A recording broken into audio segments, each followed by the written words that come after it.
Welcome to Carrion, a reverse horror metroidvania where you get to eat people. You play as a mysterious monster that is made from combined flesh, and your goal is to escape the underground facility where you are being held captive. You begin the game by breaking out of your containment unit and begin moving around the facility looking for a way to get out. You crawl against the floors, ceilings and walls with your fluid movement until you reach your first obstacle, a metal barrier that you need to break open before moving along. This is where you get introduced to your interactive tentacle, which allows you to break open doors, vents and most importantly, dragging the screaming people into your hungry mouth. Then you crawl further and deeper into the facility, where you stumble upon some of your previous DNA. After you were captured, the scientists spread your DNA throughout the facility to make it easier for them to contain the creature. You need to find those parts of your DNA to bypass some of the obstacles in your way. You see, the game is a metroidvania, but it focuses heavily on the environmental puzzle-solving aspect, which your DNA is meant to help with. There isn't a whole lot in terms of story, but it is still worth mentioning. You get these computers that take you back to the scientists who discovered your existence. You play as these scientists and begin walking your way throughout the facility, until you finally discover an egg-like sac. Afterwards, you wake up as the sole survivor scientist and begin making your way out. When you reach the top, you get stopped by the security forces, which then leads you to the beginning moments of the game. And that is about it. The game doesn't want to waste your time by having overly long storytelling, since it knows you want to play as the big scary monster.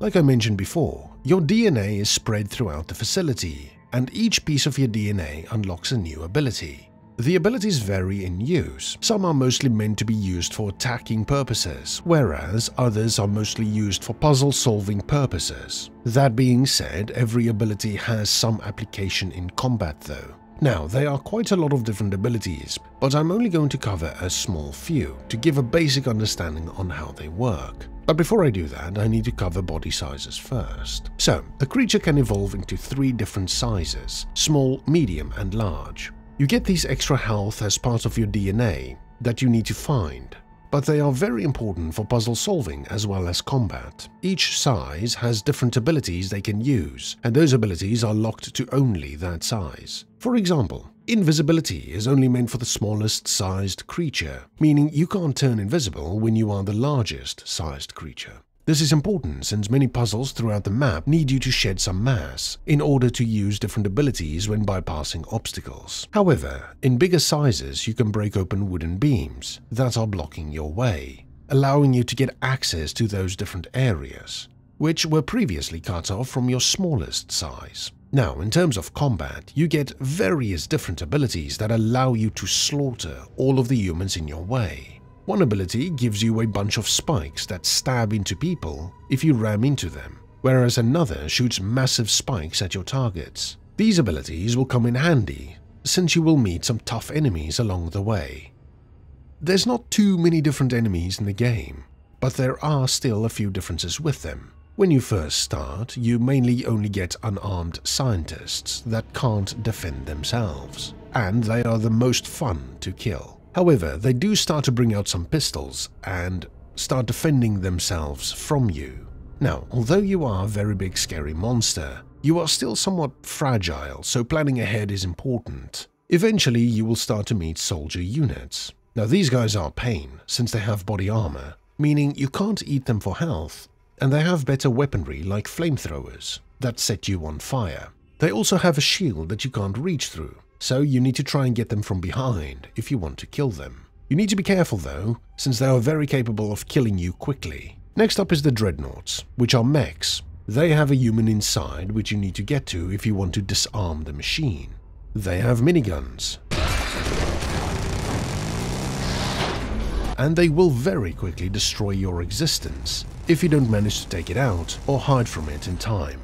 And they have a lot of armor, which you need to systematically break apart to reach the person inside.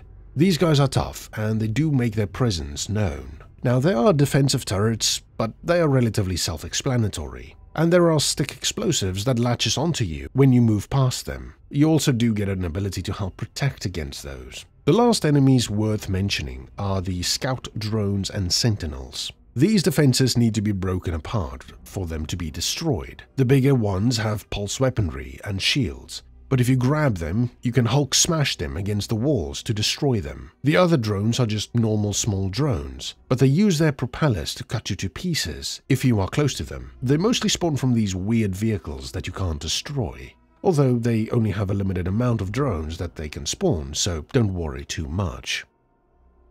The environments and the atmosphere is pretty interesting. Although you are in an underground research facility, you still get a wide variety of different areas that look interesting. Now, there's certainly a lot of different locations, but the main themes are pretty straightforward. Some have a really dark and claustrophobic cave-like design, and another is a more green, lush garden environment.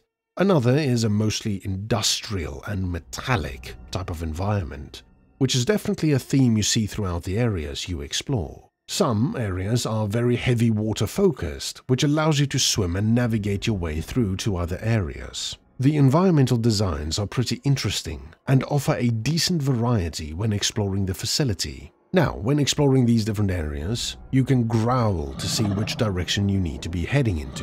When you follow that direction, you stumble upon these glowing cracked walls, which are hives that allow you to save and get back some biomass. It is important to know that the game does not auto-save, so this is one of the only ways you can save your progress. Overall, I think this is a good and fun game, and offers quite a unique experience that you should try at least once. But there is something else that I really want to talk about, and it is a question that the game made me ask myself. When I first began playing the game, it made me think about the movie The Thing, and it's easy to see why. The tentacles, the body horror, the scientists, the inability to fully understand what it is you are encountering, which is pure cosmic horror. Only you get to be the monster this time who hunts people in the lab. Overall, it's an easy parallel to make. But there is something else that I also thought about when playing the game, and it comes from a different movie, particularly one scene in that movie. It's the last phase. Vanished into havoc. Unfathomable mind. No beacon, no seed. Dr. Ventures?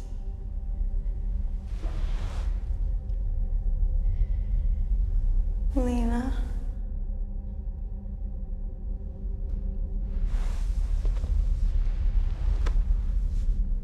We spoke. What was it we said?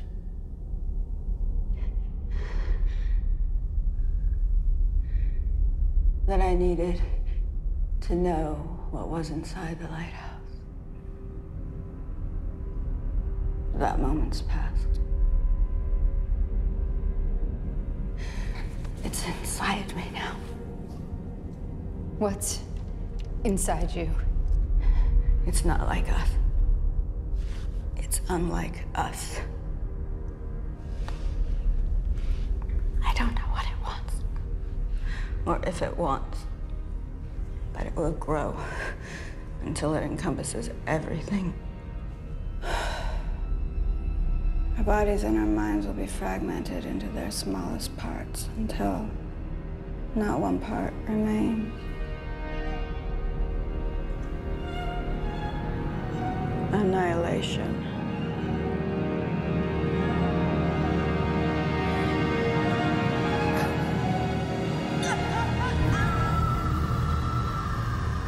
This movie is called Annihilation. It is about an alien that crashed into a lighthouse, and the area began changing afterwards. A barrier formed, which was known as the Shimmer, and when you walk through the Shimmer Veil, you see a different world than the one you just left. The animals and plant life is changing in their morphology into different creatures than what we are used to. It's as if their DNA was somehow changing, making everything in the area different from what they were. The overall theme and idea of the movie was around the concept of cell replication. When inside the Shimmer, everything becomes distorted, such as light, radio waves, and even your DNA. And when it comes to your cells replicating, which it does every day to replace the dying cells, due to the shimmer having this distortion on everything within, your DNA begins to change, which creates these new forms of life. The shimmer is a prism, but it refracts everything. Not just light and radio waves. Animal DNA, plant DNA, all DNA. Each cell that replicates makes the creature into something different from what they were originally. As the story goes on and stranger moments happen, this final scene between two of the characters happen. This is where we get introduced to the alien that landed at the lighthouse, and we finally get to see it.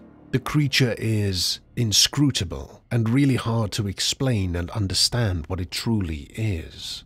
The creature is also changing everything in its vicinity, but it doesn't seem to be malicious. It's hard to say if the creature really wants anything at all, because we don't know. And even though everything around it is forcibly being changed on a DNA level, is that really malicious? I mean, the creature does not attack those near it, unless being attacked, and it seems to merely try and mimic the movements of the person surrounding it. Not trying to cause them harm, but merely trying to mimic their behavior as well as their form. It's more of a doppelganger, but we don't know what the motives are of the creature. It doesn't seem to want to enslave us or kill us. It merely seems to just be. After all, a wildfire doesn't want to burn down a forest and leave such devastation, yet it just does. It's not trying to be dangerous or destructive. It just happens to be those things without wanting to be. This leads me to Carrion.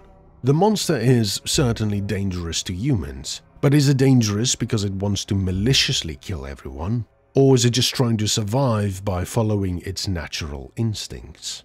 And is it merely hunting humans because they are easy prey? Or does it knowingly want to wipe us out? After all, eating people does increase its survivability and mass, meaning it can withstand more hostile attackers. Now, before you answer that question for yourself, I need to ask one more thing. When you ultimately take control of the creature and roam throughout the facility hunting people as food, at what point do you stop eating people? When they stop restoring your health bar? I mean, that is why you are eating people, right? To restore your health that you've lost. Or do you keep eating people because it's fun, cool and violent, making it entertaining? In other words, are you actively making the creature's motives malicious by hunting and eating defenseless people even if you don't need to? Just how responsible are you as the player for the creature's motives? Thanks for watching.